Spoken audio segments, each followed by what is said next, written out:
Sing. What a wonderful day! What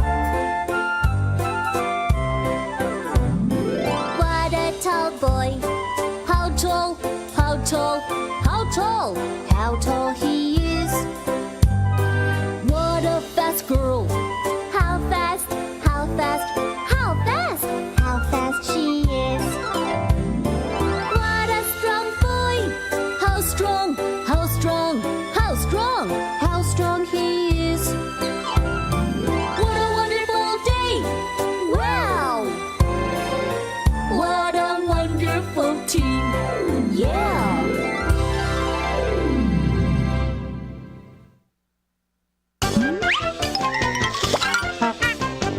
Listen!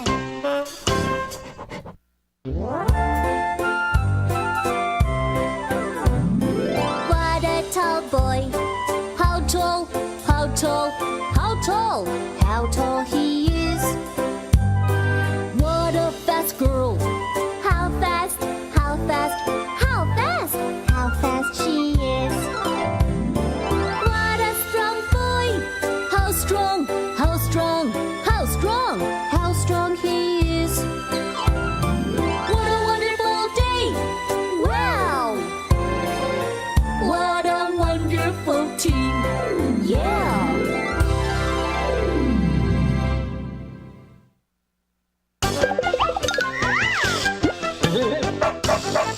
Sing along!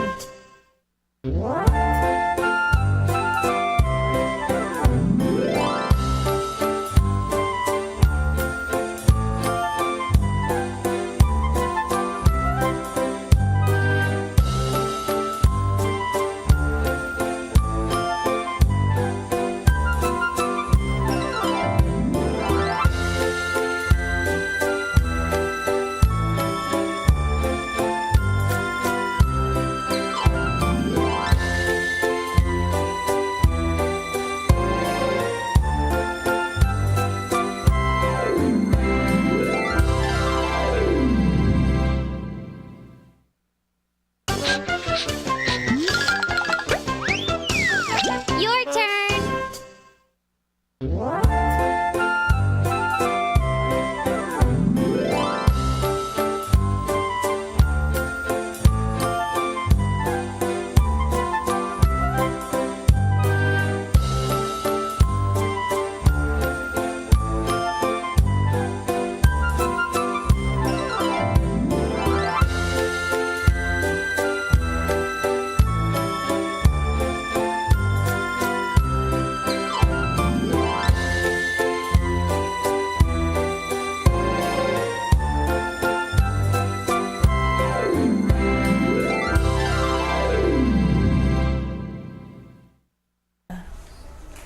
Did you enjoy singing?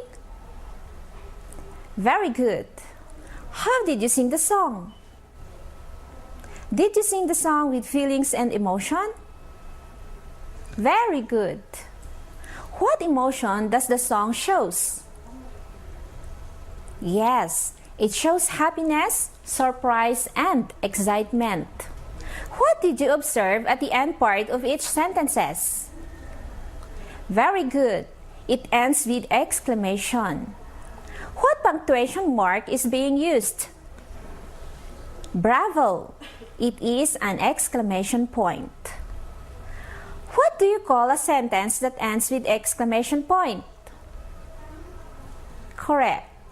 It is an exclamation sentence. An exclamation sentence is a sentence that expresses a strong emotion and ends with exclamation point.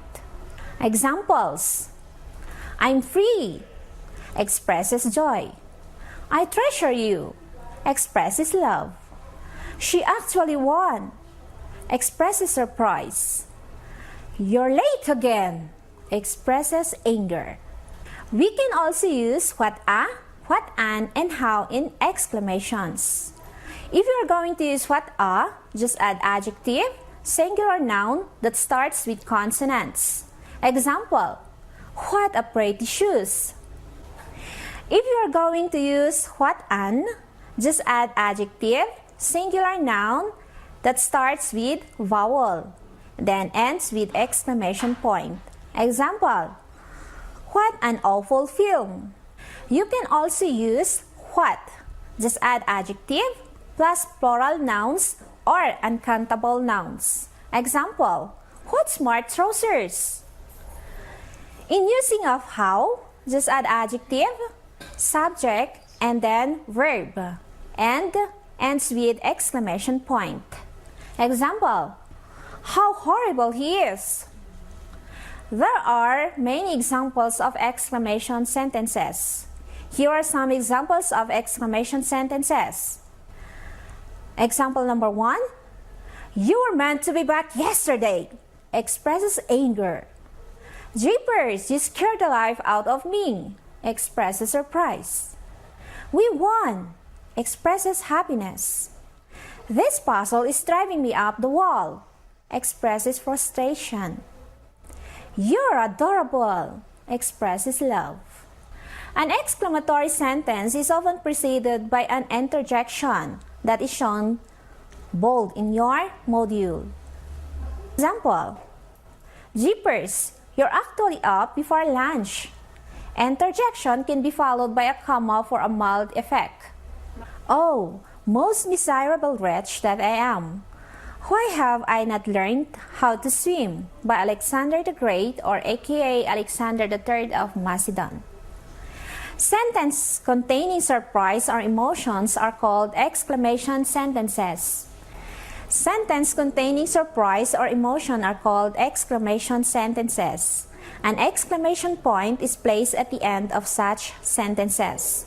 Example, how beautiful this city is. Sarah, wipe the board. Woo, I miss the service. Don't talk, get out. Please help me now. In What's More, you will be presented with Activity 1, Activity 2, Activity 3, along with Assessment 1, Assessment 2, and Assessment 3. Do it one after the other. If you have some questions, ask the help of your parents or guardians and siblings. You can also text, call, send messages in Messenger to your teacher. You have to answer also the post-assessment so that you will know whether you mastered the learning competency or you need to go back to the activities where you got low. Use the answer key at the back page to check your answer. This is your module on exclamatory sentence. I hope you will have an exciting time and accomplishing the activities. Thank you and have a wonderful day.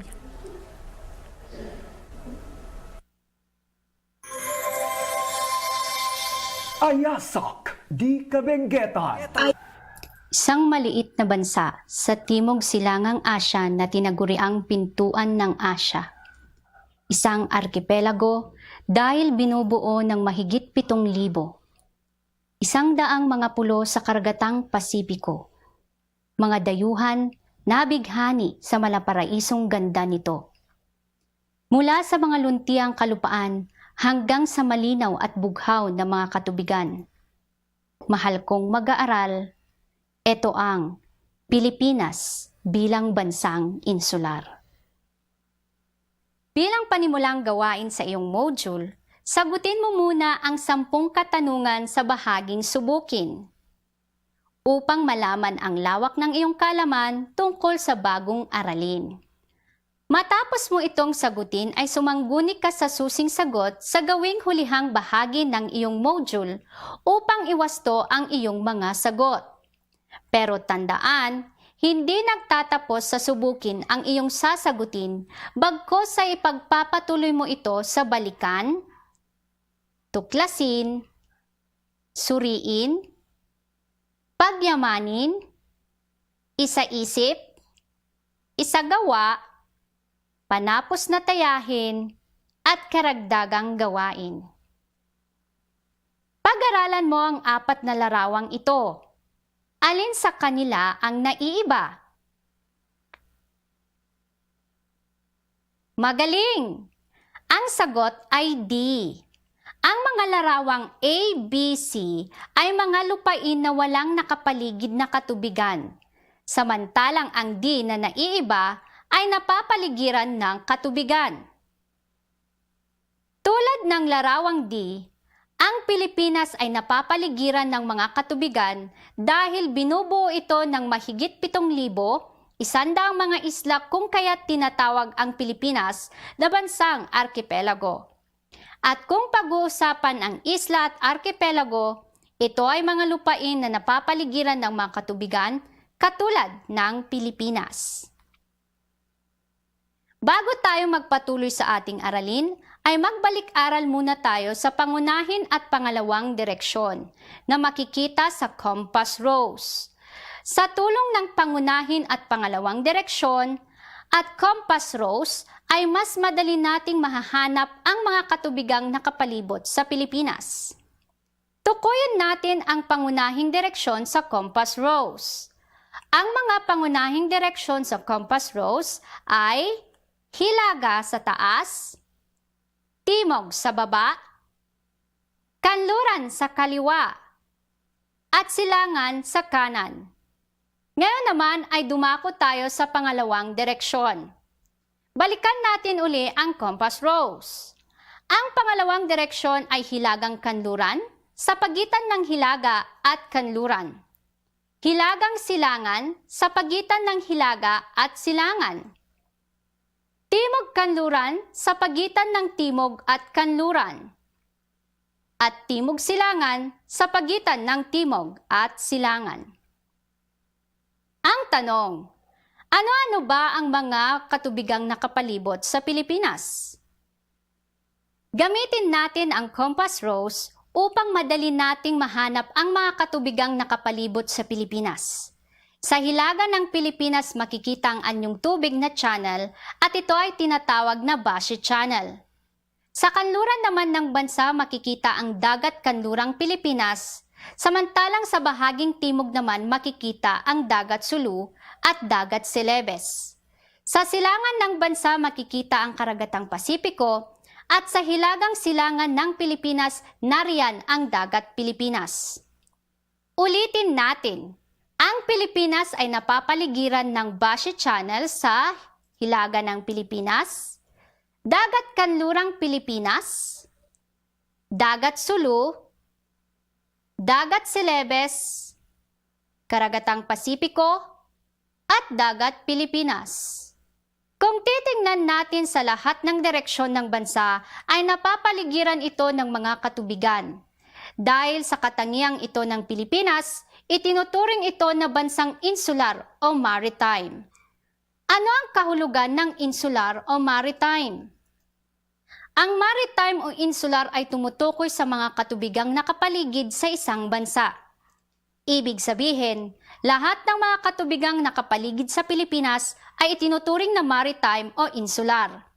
Ito ang dahilan kung bakit ang Pilipinas ay bansang maritime o bansang insular dahil napapaligiran ito ng dagat at karagatan.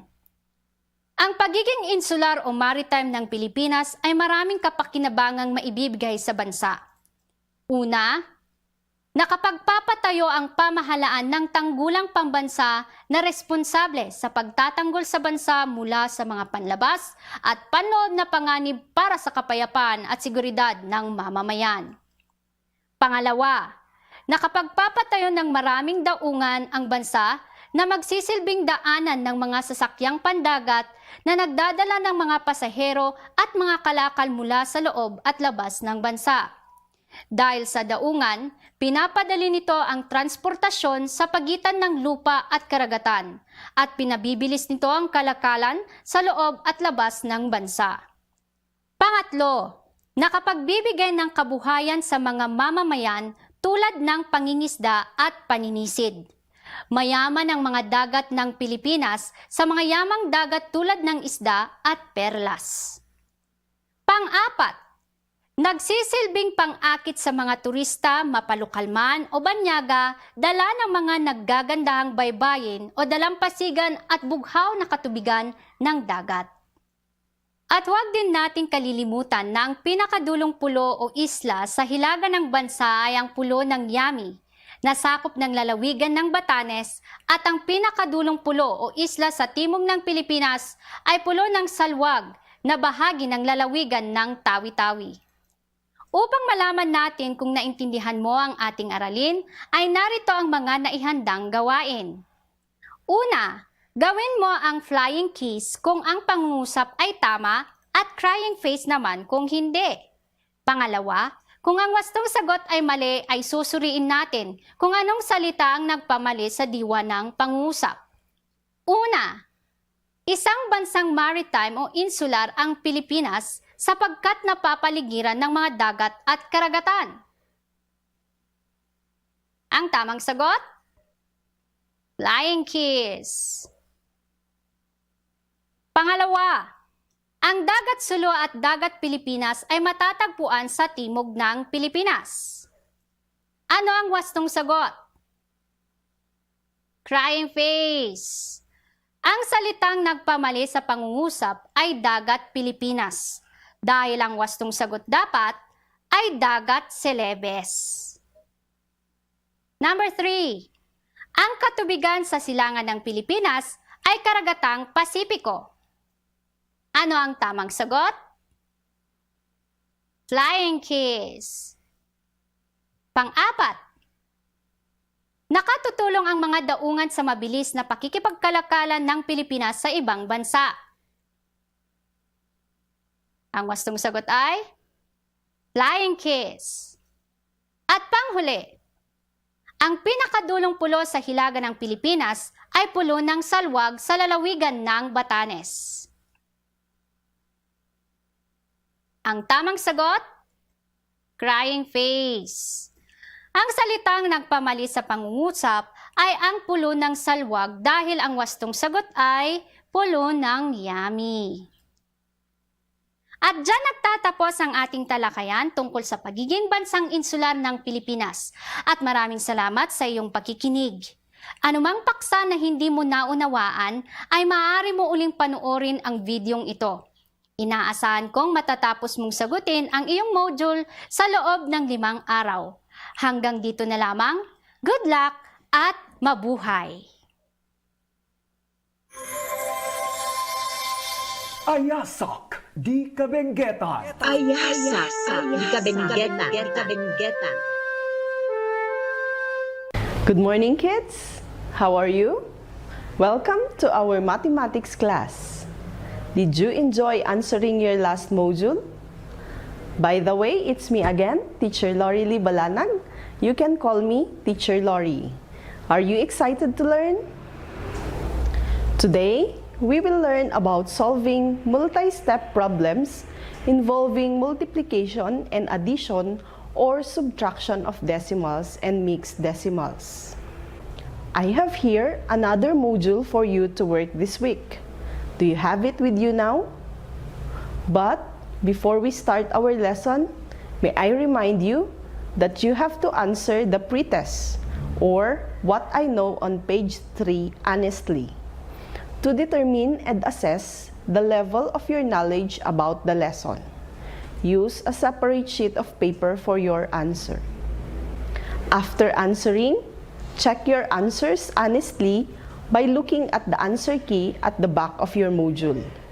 If you got a correct answer, put a check mark on your paper. If not, put a wrong mark. If you got a perfect score, you can skip this module. But if you got a wrong answer, proceed with this module. In your previous module, you have learned how to solve problems involving multiplication of decimals.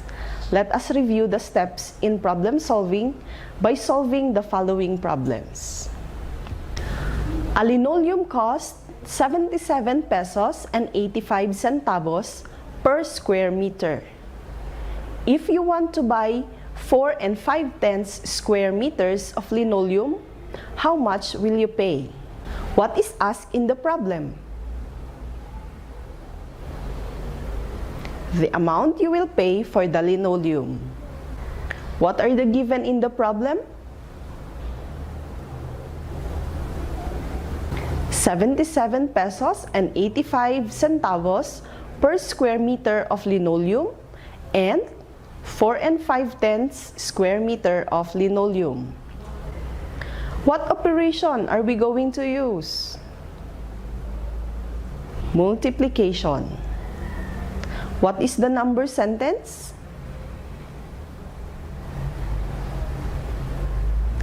77 pesos and 85 centavos times 4 5/10 is equals to n.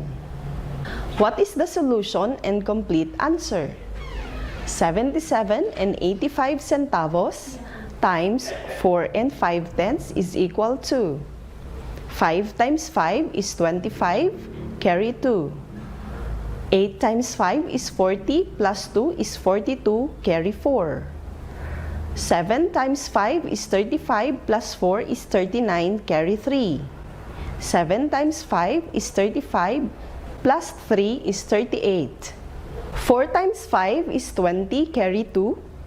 8 times 4 is 32, plus 2 is 34, carry 3.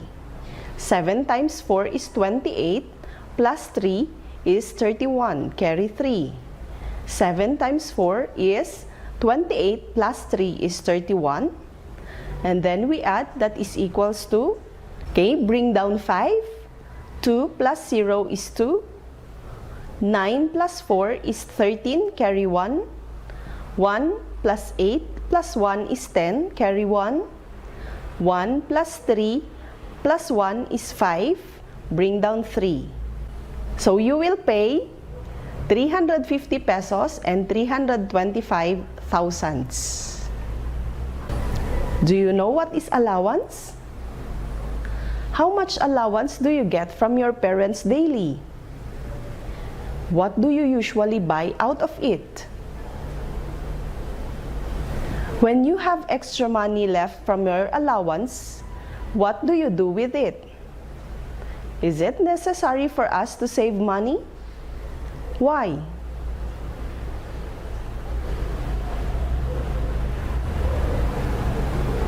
Let us study the following situation. Henry counted 27 25-centavo coins from his coin purse this week. If he had a savings of 55 pesos the previous week, how much money does he have in 2 weeks? Who has 25-centavo coins? Yes, Henry. What are we going to look for? The amount he saved for 2 weeks. How many does he have for this week? 27 25-centavo coins. How many did he save last week? 55 pesos, correct. What kind of boy is Henry? Correct, he is thrifty. Why is saving a good practice? Do you have savings also? Excellent. Now, let us solve the problem about Henry. First, we are going to understand the problem. So from there, we are going to ask what is asked in the problem. The total savings of Henry for 2 weeks. Next, what are the given in the problem? 27 25-centavo coins and 55 pesos savings last week. Next, what is the hidden question? The total peso of 27 25-centavo coins. Next, we are going to plan what to do. What operation are we going to use? Multiplication and addition. What is the number sentence? Open and close parenthesis, 27 times 25-centavo coins plus 55 pesos is equals to n. So let us solve. 27 times 25 hundredths is equals to 7 times 5 is 35, carry 3. 2 times 5 is 10 plus 3 is 13. 2 times 7 is 14, carry 1. 2 times 2 is 4 plus 1 is 5. 0 times 7 is 0.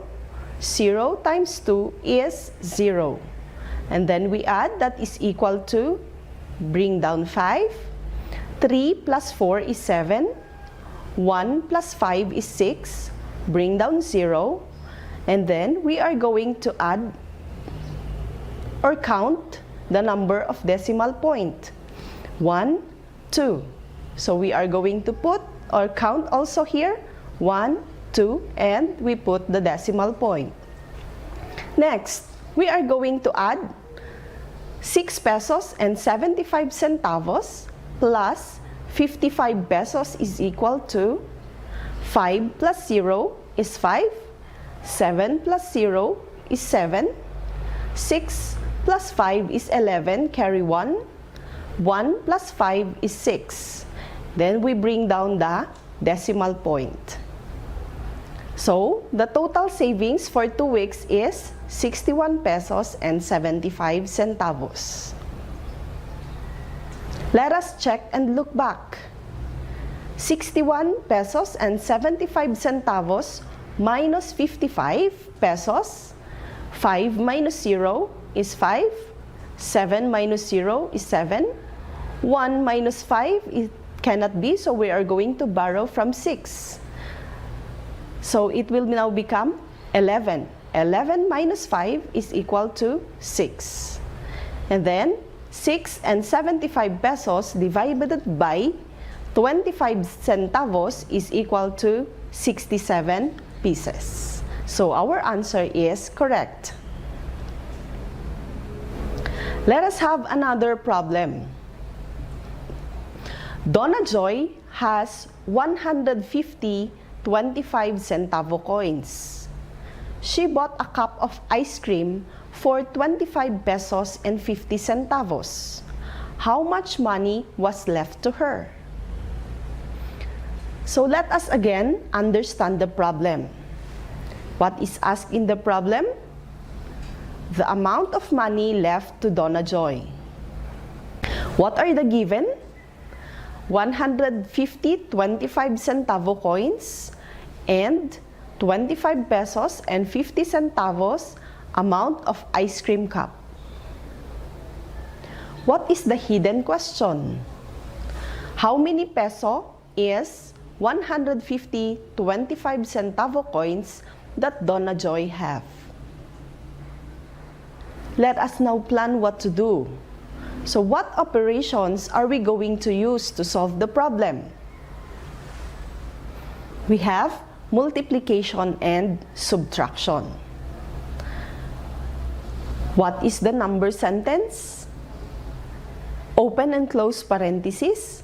150 times 25 centavos minus 25 pesos and 50 centavos is equals to n.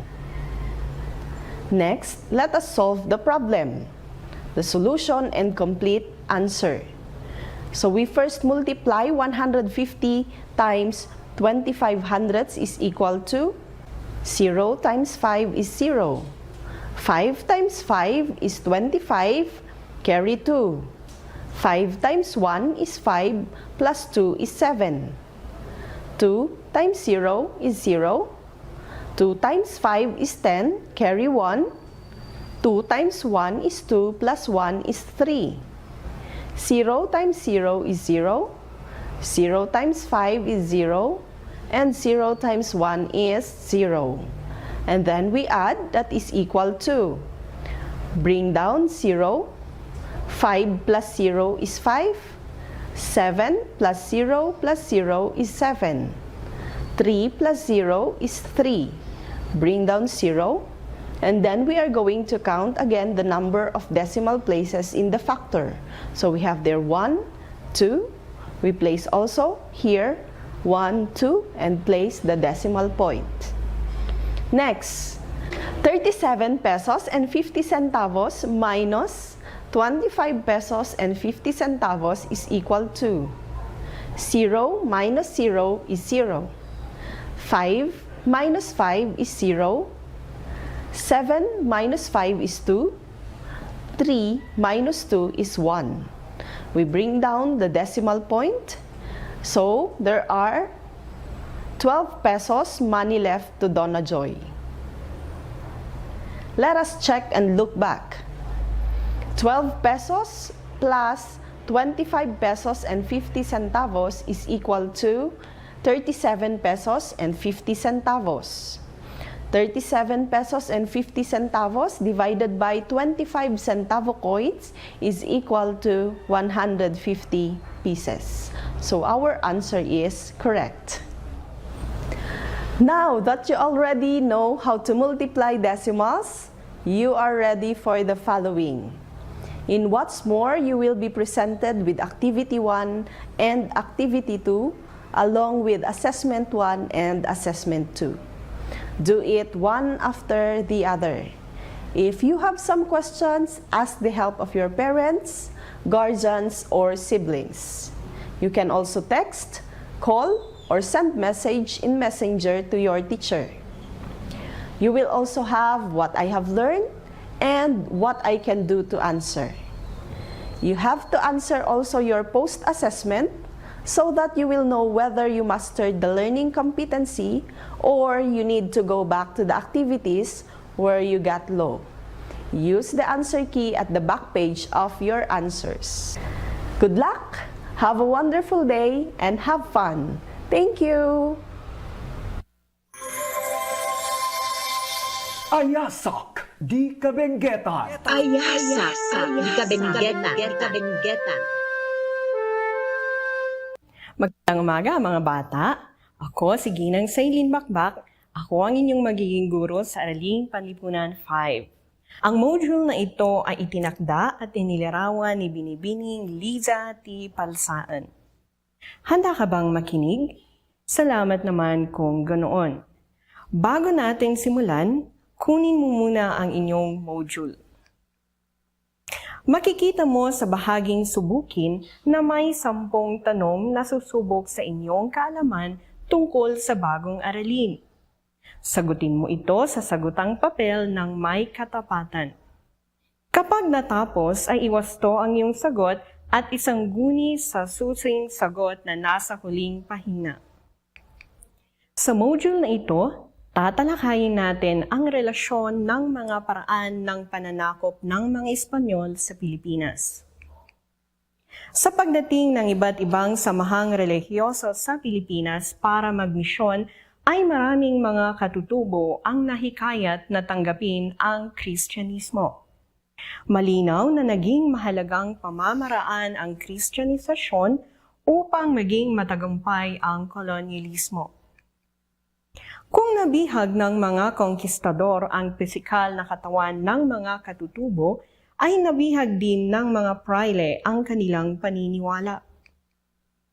Pilit ipinaunawan ng mga praile sa mga katutubo na ang kanilang katutubong relihiyon ay hindi na dapat pang ipagpatuloy sapagkat, di umano, ito ay paganismo o pagsamba sa maraming Diyos at Diyosang pinaniniwalaang naninirahan sa kalikasan.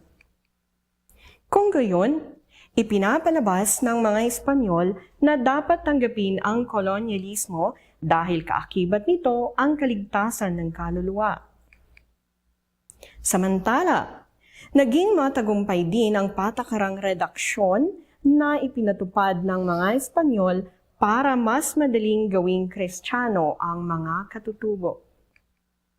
Dahil sa sapilitang pagpapatira sa mga katutubo mula sa orihinal nilang tirahan, tungo sa bayan o pueblo ay naging madali ang pagpapalaganap ng Kristyanismo. Balikan natin ang nakaraang aralin. Ano ang sentro ng pueblo? Tama! Ang sentro ng pueblo ay ang simbahan. Napadali ng patakarang redaksyon ang pagbibinyag sa mga katutubo sa Kristyanismo, lalo pat ang mga nangasiwa sa pagpapatupad ng redaksyon ay ang mga praile. May negatibong epekto ang redaksyon sa mga katutubo. Una, napilitan silang magbayad ng buwis at sumunod sa mga patakarang Espanyol. Pangalawa, nalayo sila sa kanilang pinagkukunan ng kabuhayan at nawalay sa kanilang mga kamag-anak. May ilang mga katutubo na gustong maging malaya kaya nanirahan na lamang sila sa mga kabundukan bilang mga tulisan. Natalakay natin sa nakaraang module na ang enkomienda ay isang sistema kung saan ipinagkatiwala sa mga conquistador ang isang teritoryo. Samantalang ang tributo ay isang buwis kung saan layunin ng mga Espanyol na lumikom ng pondo mula sa kolonya upang matustusan ang pangangailangan nito. Itinuturing ang enkomienda bilang isang administratibong unit para sa koleksyon ng buwis. Ang enkomendero ang may tungkulin na maningil ng buwis sa kanyang nasasakupan. Ang tagasingil niya ng buwis ay ang cabeza de barangay. May dalawang uri ng enkomienda. Ang una ay ang royal o crown na tumutukoy sa mga malalawak na lupain sa mga baybay dagat na pagmamay-ari ng hari ng Espanya. Ang pangalawa ay ang pribado na tumutukoy sa mga lupain ng opisyal na itinatalaga ng hari ng Espanya sa mga tapat niyang alagad na naglilingkod sa Pilipinas. Bilang bahagi ng sistemang enkomienda, ay ipinatupad ang paniningil ng buwis sa mga mamamayan. Sinimulan ang pangongolekta ng tributo noong 1571 sa mga kalalakihan na may edad 19 hanggang 60. Noong 1571, nagkakahalaga ang tributo ng 8 reales. Naging 10 reales noong 1589 hanggang sa naging 12 reales noong 1851. Noong 1884, ipinatupad naman ng mga Espanyol ang Cedula Personal. Ito ay ang katibayan sa pagbabayad ng buwis at kailangang laging dala ng mga katutubo upang hindi sila pagmultahin o ikulong. Magkakaiba ang paraan at halaga ng pagbabayad ng buwis sa bawat pueblo at enkomienda. Halimbawa na lang sa Balayan, Batangas. Ang pagbabayad ng 8 reales na tributo ay sa pamamagitan ng 60 ganta ng palay para sa halagang 4 na reales. Isang manok sa 1 real at 3 reales na barya kung saan ang 2 reales dito ay mapupunta sa praile. Marami pang iba't ibang buwis ang ipinataw ng mga Espanyol sa mga katutubo, pero sa kabila nito, kinulang pa rin ang koleksyon para sa gastusin ng pamahalaan dahil sa katiwalian ng mga Espanyol.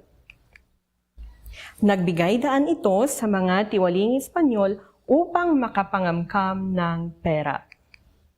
Bunga nito, ang Pilipinas ay umasa sa tulong na nanggagaling sa Mexico na tinatawag na Real Situado. Sa simula ay walang nagawa ang mga katutubo kundi sumunod na lamang sa kagustuhan ng mga enkomendero.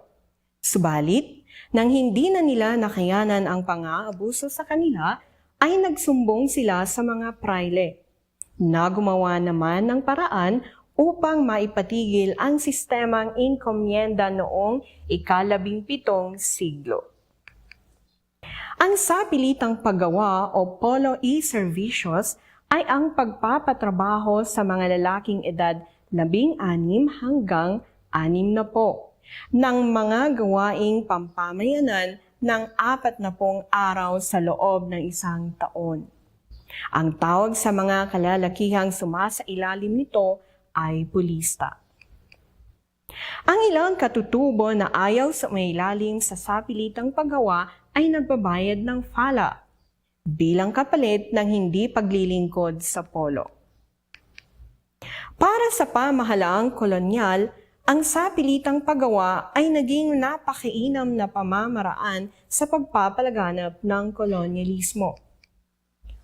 Una, nakuha ng pamahalaan mula sa mga pulista ang lakas paggawa na kailangan nila sa pagpapatayo ng mga infrastruktura tulad ng kalsada, tulay, simbahan, munisipyo, ospital at galyon ng walang bayad.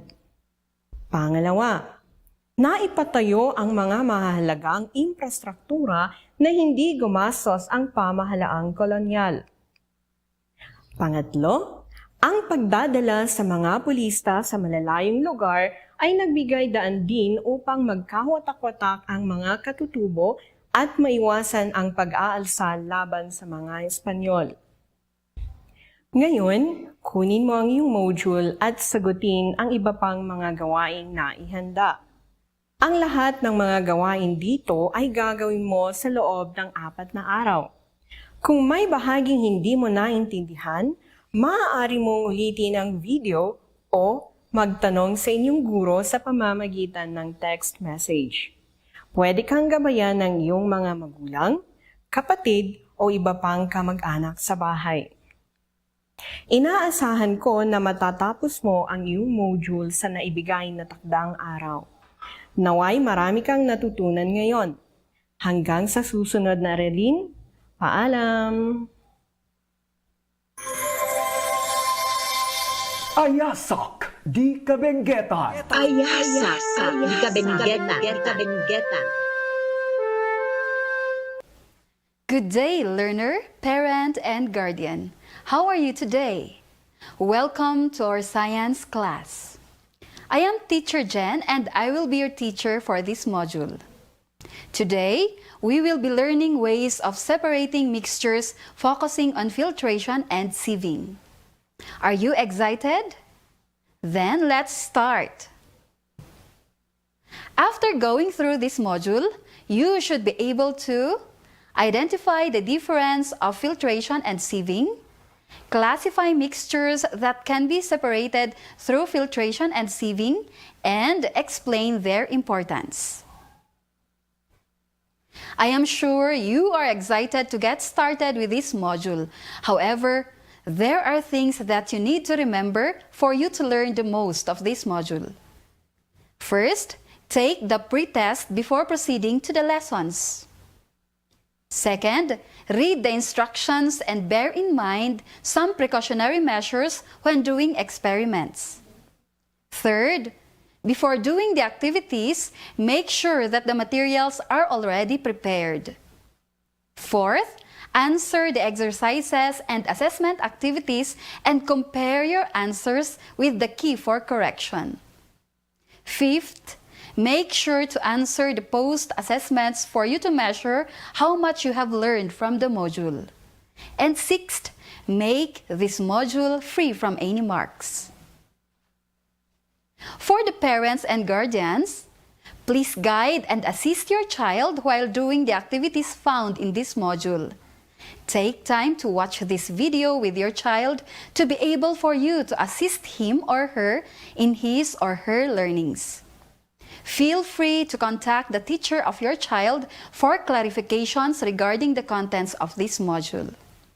I am looking forward for your participation and active involvement for the attainment of the objectives of the lesson. Learners, let's find out how much you know about the lesson by answering the pretest in What Can I Do part on page 3 of your module. Read and understand every question before choosing your answer. After you have answered this part, compare your answers with the answer key found on page 14. If you got a score of 10, you may not proceed with this module, but you are still encouraged to go through the activities.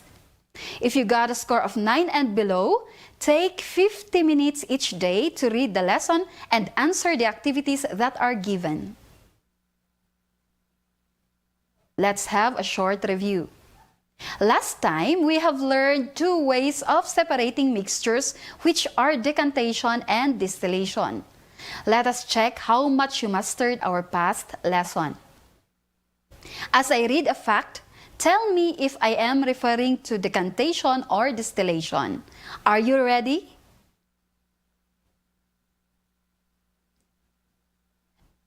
First fact. It is used to separate liquid and solid components of a heterogeneous mixture. What do I referring to? Correct. Decantation.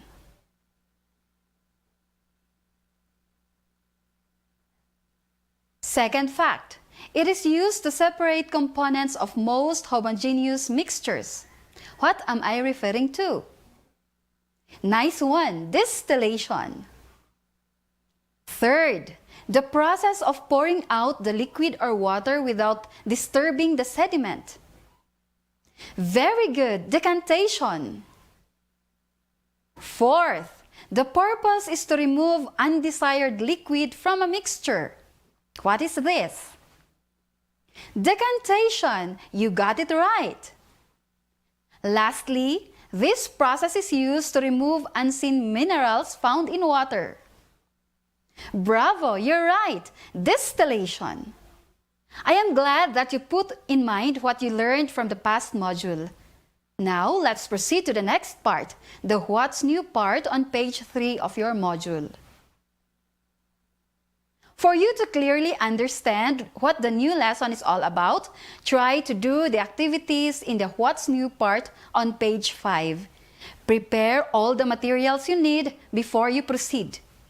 Ask the assistance of your elder siblings or your parents in doing these activities. Write all your observations in your answer sheet. How did you find the activities? Did you learn something new? The activities you just did are some ways of separating mixtures. Let's see. In the first activity, you performed an example of filtration. In the second activity, you did sieving. We will discuss more of this as we continue. There are many ways of separating mixtures. As for this module, we will discuss filtration and sieving. Let us first have filtration.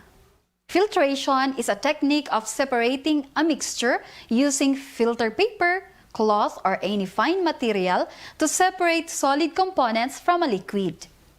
This is used if you want your water free from soil particles.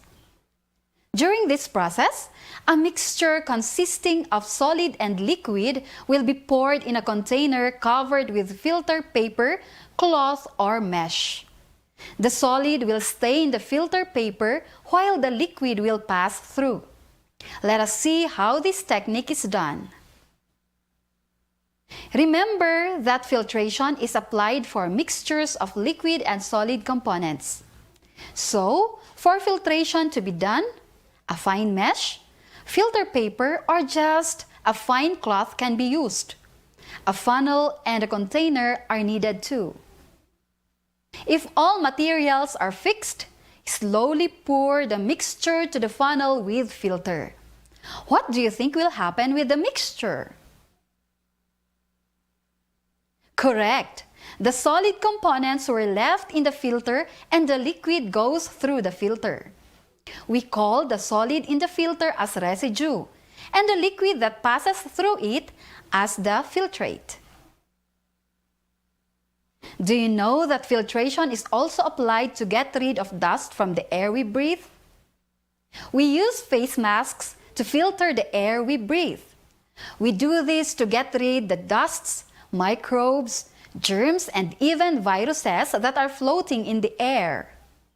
This shows that filtration is applied to separate solid particles suspended in gas particles.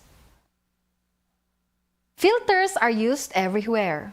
The filtration process is generally used to separate suspension mixture where small solid particles are suspended in liquid or air. We use them in our houses to filter dust and mites out of the air we breathe. We use them to filter impurities from our water. We even have filters in our bodies, such as our kidneys, which act as filters to get bad stuff out of our blood. Can you name more uses of filtration? You can write them on your journal.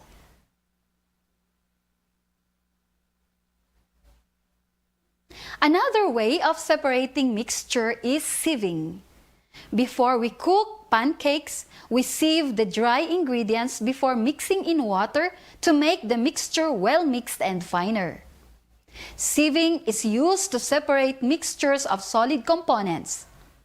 Its purpose is to separate bigger components from smaller ones using strainer, screen, or mesh. The mixture is passed through the pores of a strainer or a big screen.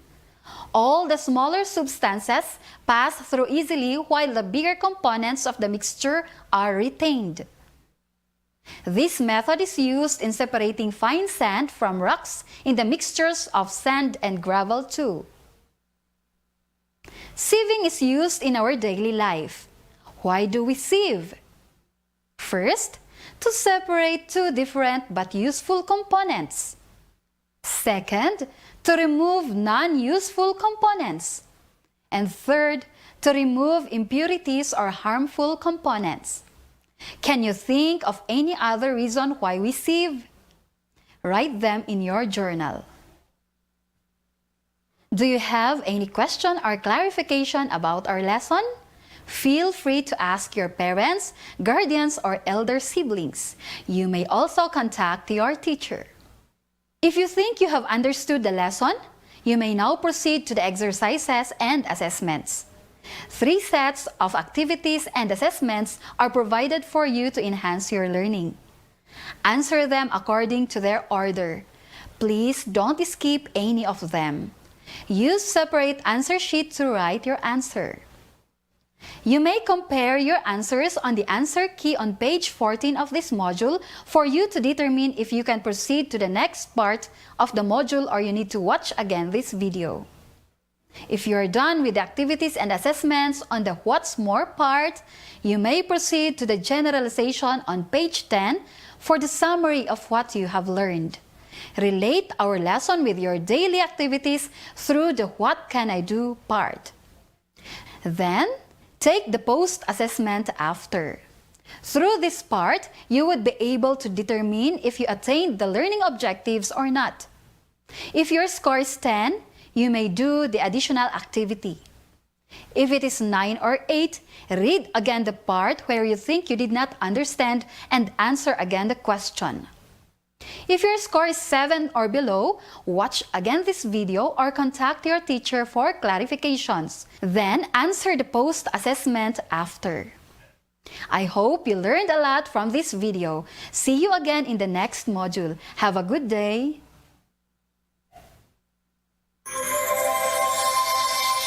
Ayasak Di Kabenguetan. Ayasak Di Kabenguetan.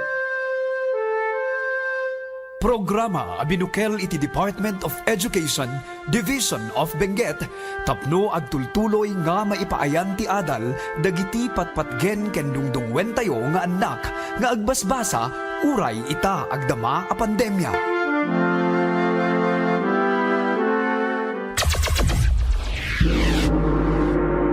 Ayasak Di Kabenguetan. Ayasak Di Kabenguetan. Na isang sangayan na programa iti radyo nga pakaitampukan iti napateg nga ad-adal. Ad-adal nga mainaig iti panagbasa ti anak tayo a maibinsa-binsa, babaen iti panangipalpalawag dagiti nasisirib ken nasasariri nga manursuro. Isuda dagiti mamaestra ken mamaestro tayo iti DEP-ED Benguet nga inkay makadkadwa iti tangatang.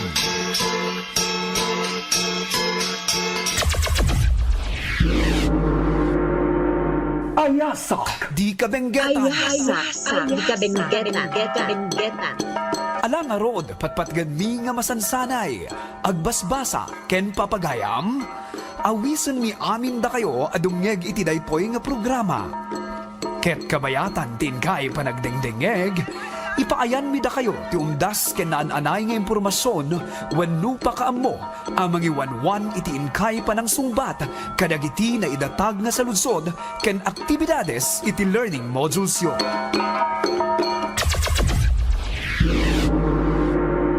Ayasak Di Kabenguetan. Di Kabenguetan. Isagsagot kada kayo iti Department of Education, Division of Benguet. Ken daytoy nga istasyon. Ayasak Di Kabenguetan. Di Kabenguetan.